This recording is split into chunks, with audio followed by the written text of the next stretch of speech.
Y recién analizábamos la marcha de la economía argentina con nuestro especialista permanente los días viernes, el ingeniero Miguel Ponce, y uno se pregunta cómo puede ser que un país como la Argentina, que ha dado tantos brillantes economistas, no encuentre su rumbo.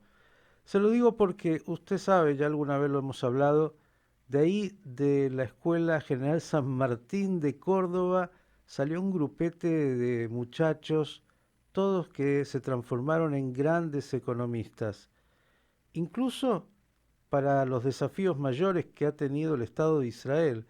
Manuel Trachtenberg, bueno, Mario Blecher que estuvo yendo y viniendo con Israel, y este economista que vamos a presentar, que le cuento, se fue a los 18 años, becado a estudiar en la Universidad de Jerusalén, hizo luego su doctorado en la Universidad de Chicago, bueno, fue de alguna manera discípulo del premio Nobel Robert Lucas, trabajó en los Estados Unidos, en Wall Street, volvió a Israel y entre otras cosas para que usted entienda hasta dónde llega la dimensión de su capacidad. Algunos dicen que es el padre de la estabilización de Israel cuando tuvo esa también enorme inflación, presidió el Banco de Israel. Me refiero a Leonardo Leiderman, con quien tenemos el privilegio de estar esta mañana. Leonardo, gracias por estar con nosotros. Miguel Steuermann te saluda. Bueno, gracias Miguel y creo que es mi primera entrevista así live contigo y con Radio High. Gracias por los elogios, pero quiero hacer unas pequeñas correcciones, que yo trato de ser una persona modesta. Yo no soy el padre ni fui el padre de la estabilización en Israel. Yo tuve un papel en el Banco de Israel cuando fui de facto uno de los vicepresidentes en la segunda etapa de la estabilización, cuando la meta principal fue seguir estabilizando, luego que había una hiperinflación en el año 1985, y cuando yo entré al banco en los años 90, quisimos y logramos que la inflación converja en forma estable a un solo dígito de 2 o 3% por año. Entonces, ahí es donde yo tuve mi papel, pero gracias por los elogios y me parece correcto hacer este punto. Bien, la aclaración bienvenida, pero los elogios son los que corresponden porque todos dicen, bueno, Leonardo Lederman es uno de los grandes economistas que ha logrado en Israel colaborar para que ese país pudiera salir de ese drama en ese momento terrible que vivía Israel. Pero quiero dejar eso para un segundo momento porque, claro, uno habla de inflación, habla de economía, habla de que sos argentino y llegaste a Israel y has desarrollado tu vida ahí, inmediatamente vamos a querer que hable y diga qué es lo que pasa en la Argentina y qué estamos haciendo bien, qué estamos haciendo mal. Pero lo dejamos para un segundo momento porque lo primero que nos interesa, Leonardo, es este momento que vive Israel. Desde el 7 de octubre de 2023 Israel vive la guerra más larga de su historia, tal vez la más difícil y dolorosa, y uno se pregunta, y muchos, cómo Israel puede, frente a esta dimensión enorme y costo que significa la guerra, hacer frente desde el punto de vista económico. ¿Cómo ves la salud económica de Israel en términos de estos 2 años tan largos? Bueno, realmente es una guerra muy trágica, muy lamentable. Eh, en cuanto a la economía, lo que les puedo decir es que la economía sigue creciendo. Eh, en la economía hay motores de crecimiento, y lógicamente Israel no está creciendo según lo que sería el potencial del crecimiento del PIB, del Producto Interno Bruto, que sería un 3,5-4%, pero Israel hoy en día está creciendo alrededor de entre un 2 y un 3% anual. Hay exceso de demanda para manos de trabajo, o sea, Israel no está en recesión. Yo diría que en el mercado laboral Israel está en pleno empleo, pero hay que tener en cuenta que hay sectores de la economía que están sufriendo, lo que no es sorprendente. El primer sector es la construcción, todo lo que sea real estate. Ujú. La principal causa por eso es que en cuanto a la construcción, nosotros dependíamos de la entrada casi todos los días de 80, 90 mil palestinos, obreros de construcción muy especializados en ese tema, ¿no es cierto? Y bueno, cuando estamos en guerra, lógicamente que esa puerta se ha cerrado. Y entonces todo el tema de construcción está en un proceso de adaptación a la nueva realidad. Entonces han entrado, hay todo un proceso de visas temporarias para obreros y empleados de la construcción de la India, de China, de Moldova, de Hungría, etcétera. Es un proceso que es un poquito burocrático, hay veces que es demasiado burocrático. ¿En Israel no hay quien sepa construir? Bueno, tal como lo sabes, y es un problema de casi todos los países avanzados, la población local no quiere trabajar en construcción, ¿no es Mm. cierto? No solo eso, Miguel, hablando con los líderes de las empresas de construcción, te dicen que incluso para las funciones más altas de ingenieros, que sean, digamos, los que planeen y que lleven a cabo toda la dirección técnica de la construcción, hay también exceso de demanda. Mm. Entonces, bueno, eso está, hay que superarlo, pero entonces eso digamos por el lado de la oferta. Por el lado de la demanda, las tasas de interés no son bajas, no son muy altas, pero no son bajas. Y la gente, digamos, las parejas jóvenes que, digamos, a lo mejor podrían comprar, adquirir una vivienda, quieren esperar. Quieren esperar porque hay veces que a lo mejor el marido está en Miluim, está en la reserva Ujú. y la situación está inestable y incluso en este momento en el mercado de viviendas los precios han empezado a caer, no demasiado, pero han empezado a caer. Digamos, Leonardo, que en realidad la crisis del sector habitacional, inmobiliario, es previo incluso a la guerra. Ya había siempre mucha presión porque los jóvenes no podían acceder a una vivienda. Esto no es algo nuevo en Israel. Pero tengo preguntas que son las que seguramente se hace el oyente común que no entiende ni de macroeconomía ni de lo que has dicho, 2,5, 3,5 de crecimiento, me parece sorprendente. Digo, ¿cómo hace un pequeñísimo país que tiene 22.000 kilómetros cuadrados, una población de 10 millones, para hacer frente a una guerra que algunos yo escuché decían ha tenido hasta ahora costos de, digo, hay que pagar la guerra, 70.000 millones de dólares, algunos hablan de más de 70.000 millones de dólares? ¿Cómo se hace para poder pagar esto? De dónde Bueno, salen esos dineros? pregunta muy buena. Para completar el punto anterior, Sí. lógicamente que el turismo no está entrando Ujú. y entonces la hotelería también está sufriendo, etcétera. Pero antes de llegar al tema de financiación, cómo se financia la guerra, quiero aclarar que si la economía está creciendo es por un factor principal que lo hemos visto en ciencias económicas en todas las guerras, no solo en Israel, y es el aumento del gasto público en el tema defensa y seguridad. O sea, cuando el ejército y el Ministerio de Defensa de Israel tienen que fortalecer bases militares, tienen que invertir en infraestructura de toda, que a lo mejor ha sido dañada, etcétera, etcétera, etcétera. Todo eso tiene lo que llamamos en economía un efecto multiplicador, porque cuando aumenta el gasto del gobierno necesitas más camiones, más transporte, más comercio, etcétera, etcétera. Asimismo, el gobierno, tal como lo pasó con la pandemia, aumentó los subsidios y las indemnizaciones a empresas privadas, especialmente las chicas, las pequeñas y medianas, de los cuales a lo mejor el dueño del supermercado chico en un barrio está movilizado en Miluim, en Ujú. reserva, y entonces su familia tiene que ir al supermercado y comprar los alimentos, ¿no es cierto?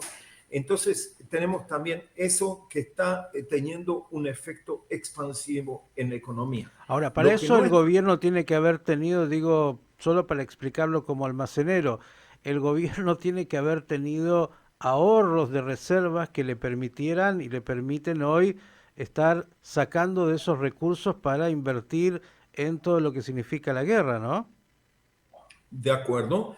Digamos, lo que hace el gobierno en una situación así, reduce toda una serie de ítems, toda una serie de puntos del presupuesto nacional o los posterga y libera ese dinero para estas Reasigna los recursos a otro lado, pero estamos hablando de dineros muy importantes. Exacto. Entonces ahora llegamos al punto que creo que es la respuesta a tu pregunta muy buena. El gobierno ha aumentado el déficit fiscal.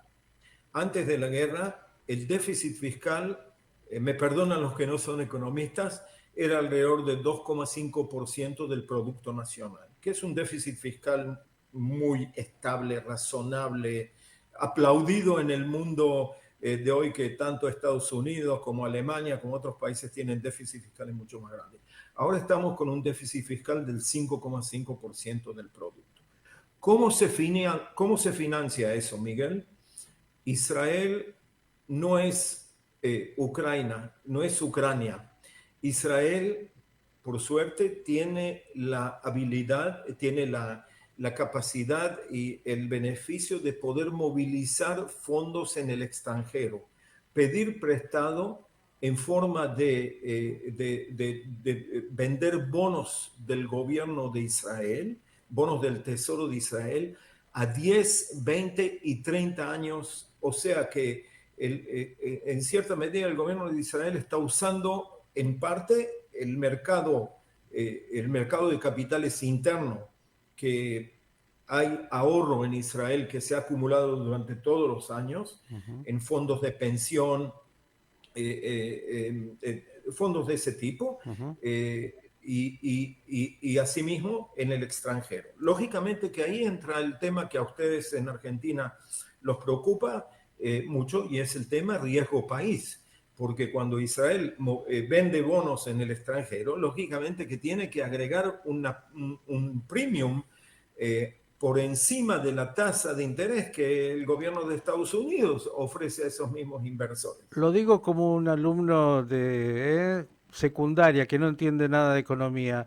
Lo que Israel está vendiendo es la expectativa que en 10, 15 años esos bonos, estoy pidiendo plata prestada, bueno, vamos a crecer, te lo vamos a devolver ganando una tasa de interés. Ahora, esto de alguna manera compromete también y mucho el futuro. Digo, estoy pidiendo plata prestada para sostener una guerra, pero la guerra sale cara, no es que todo viene gratis y al contrario, estoy comprometiéndome a pagar deuda que estoy tomando, ¿es así? Sin ninguna duda, pero lógicamente que por el otro lado no tenés otra alternativa, Ujú. porque financiar todo hoy es imposible, es cerrar la economía, es destruir la economía. Esto, como economistas, siempre decimos que si hay un tema como una guerra, supuestamente es algo temporario, ¿no es cierto? Entonces, tal como mencionaste, en algún momento tiene que venir el fin de la guerra y una recuperación. Y la economía de Israel va a ofrecer muchísimas oportunidades de negocios y de inversión el morning after, la mañana después que termine la guerra, ¿no es cierto? Hay mucho por hacer aquí. Y entonces uno puede decir, estoy tomando prestado a costa del futuro, que en cierta medida, me gusta la palabra compromete, ¿no? Compromete a nuestros hijos y a nuestros nietos, ¿no es cierto? Porque básicamente son en cierta medida las generaciones futuras que van a tener que pagar impuestos para que el gobierno pueda, digamos, pagar esta deuda. Ujú. Pero es como que Israel está invirtiendo en la seguridad de su futuro, porque, Miguel, por ejemplo, si esta guerra termina en forma favorable y se logra estabilizar por varios años el Medio Oriente y se logra algún tipo de acuerdo con Arabia Saudita y expandir esos acuerdos de Abraham, ¿no es cierto?, que incluyen a los Emiratos y a otras zonas, Entonces esto puede ser un New Middle East, ¿no es cierto? Puede ser un nuevo Medio Oriente. Eh, yo sé que hoy por hoy esto parece algo utópico, pero tenemos que, digamos, es uno de los escenarios que son posibles. Así que en resumen, hoy en día el riesgo país de Israel en bonos de 5 años de maturity está alrededor de un 1%. O sea, que si Estados Unidos moviliza bonos prometiendo pagar un 4% anual, digamos, supuestamente Israel tiene que ofrecer un 5% anual para que los tenedores de bonos los acepten. ¿Okay? Entonces, digamos, no son los riesgos país de Ucrania o lo que tuvo Argentina o lo que tiene Argentina en este momento, que tengo entendido que es más de 700 puntos básicos.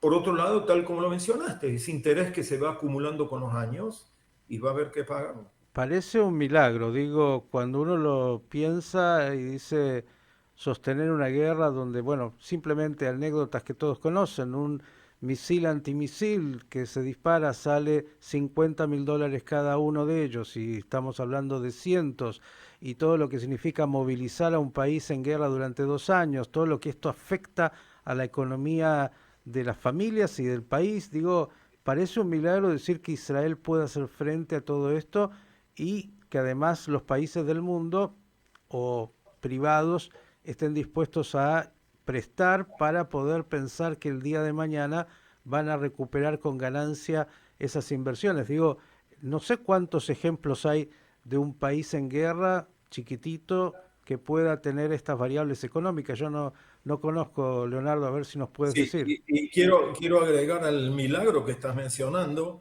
la performance de los mercados financieros.